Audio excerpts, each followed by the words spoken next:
ओढा हा महाराष्ट्राकडे वाढलेला पाहायला मिळाला आपल्याला. खरंय, कारण टुरिझम इंडस्ट्री किंवा टुरिझम याच्याकडे इतकं पोटेन्शियल आहे की एखादी इकॉनॉमी चालवू शकतात इतके, फक्त ते व्यवस्थित चॅनलाइज झालं पाहिजे. मला असं वाटतं की अनेक ठिकाणी जी आपली कामं आहेत जी अजूनही रखडलेली आहेत ती जर आपण मार्गी लागणं तितकंच महत्वाचं आहे. कारण बऱ्याचदा असं पाहिलं जातं की काम चालू आहे किंवा ते पूर्णत्वास गेलेलं नाहीये, वेळ लागतोय. तर हे थोडंसं स्पीडअप व्हावं यासाठी म्हणून प्रयत्न करणं नाही, आवश्यक ती आहे. वस्तुस्थिती आहे की आता प्रतापगड, मी उदाहरण तुम्ही म्हणाल सारखं सारखं प्रतापगडचं देत आहे, कारण ते मोठं काम ऑन गोईंग आता खरंय, सध्या ते खरंय. रायगडचं देखील तसंच काम आहे.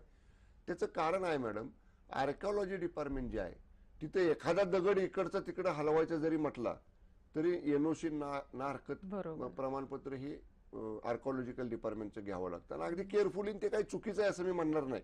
पण त्यात वेळ जातो. जर संवर्धन तुम्हाला 300 वर्षापूर्वीचा प्रतापगड दाखवायचा आहे, खरंय. It will take some time, पण केलं तर पुढे 200-300 वर्ष त्याला काय झालं वा. नाही पाहिजे.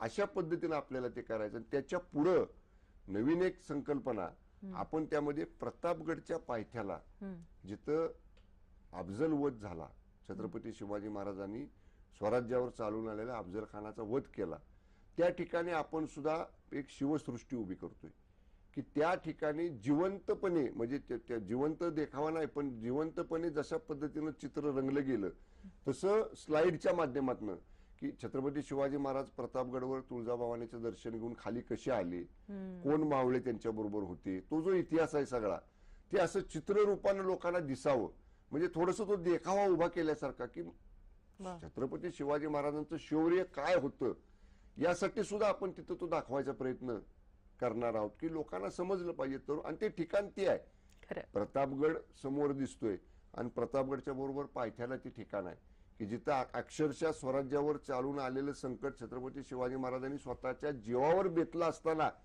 परतून लावलं आणि सुखरूपपणे महाराज पुन्हा प्रतापगडावरती गेले. अशा गोष्टी, आणि मी सांगतो आपल्याला, या जर आल्या समोर तर अनेक देशातल्या सुद्धा अनेक लोकांना की ते ठिकाण बघावं जाऊन, आपण ते ठिकाण पाहिलंय आपल्या जन्माला येऊन असं त्यांना ते वाटावं. अशा पद्धतीच्या अनेक सुविधा आपण त्या गड किल्ल्यांच्या पायथ्याशी किंवा जिथं बंधन नाही काही गोष्टी करायला अशा ठिकाणी करतोय आपण. हे तर तुम्ही महाराष्ट्रभर करतच आहात, पण जे तुमचं होम टाउन आहे तिथं देखील आपण डोंगरी